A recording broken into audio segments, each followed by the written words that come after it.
Assalamualaikum dan salam sejahtera. So, ini adalah tutorial untuk tugasan ketiga. Okey, bagi tugasan ini, okey, anda kena dapatkan solar flare punya maklumat. So, pertama sekali kita akan pergi ke Hinode Flare Catalog. Okey, kita klik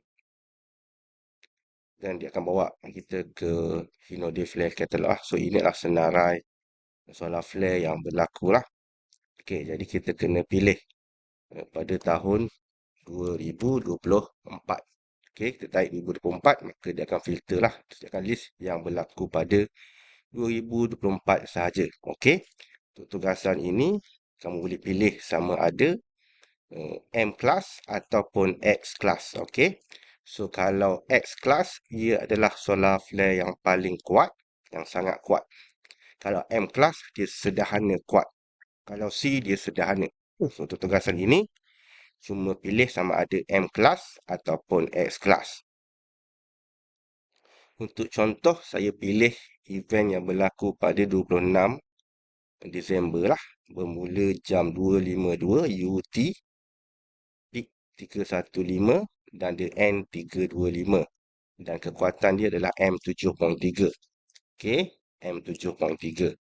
So, selepas kita dah pilih, so kita nak tengok dekat permukaan matahari tu dekat mana active region, okey, yang menyebabkan berlakunya solar flare tadi. So apa yang kita kena buat, kita pergi ke solar monitor.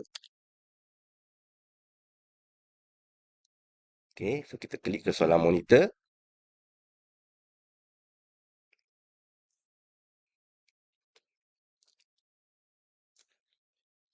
Okey, so kita masukkan tarikh kita 2024 Disember 26. Okey, so kita klik, tunggu di display kat sini 26 Disember 2024. Okey, lepas tu kita tengoklah M tu dekat mana. So, tak ada dekat sini. So, dia ada dekat sini.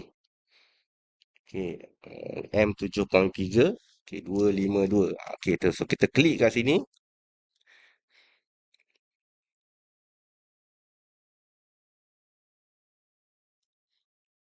Okey, dan kita ambil gambar ni. Okey, ambil gambar ni. Masukkan dalam report. Ini adalah location berlakunya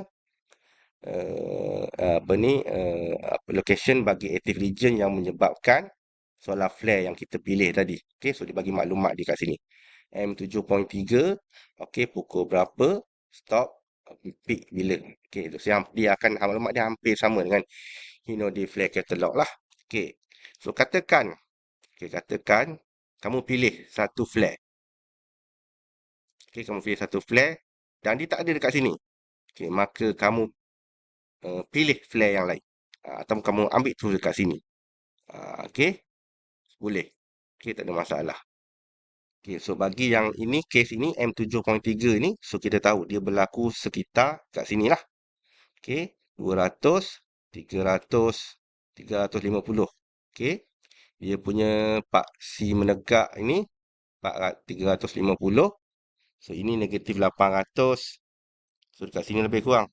Okey, 800 negatif 700, ini negatif 600, ini negatif 700. So lebih kurang negatif 700 pada paksi mendatar X. Lepas tu kat sini menegak 350. Okey, sebab apa?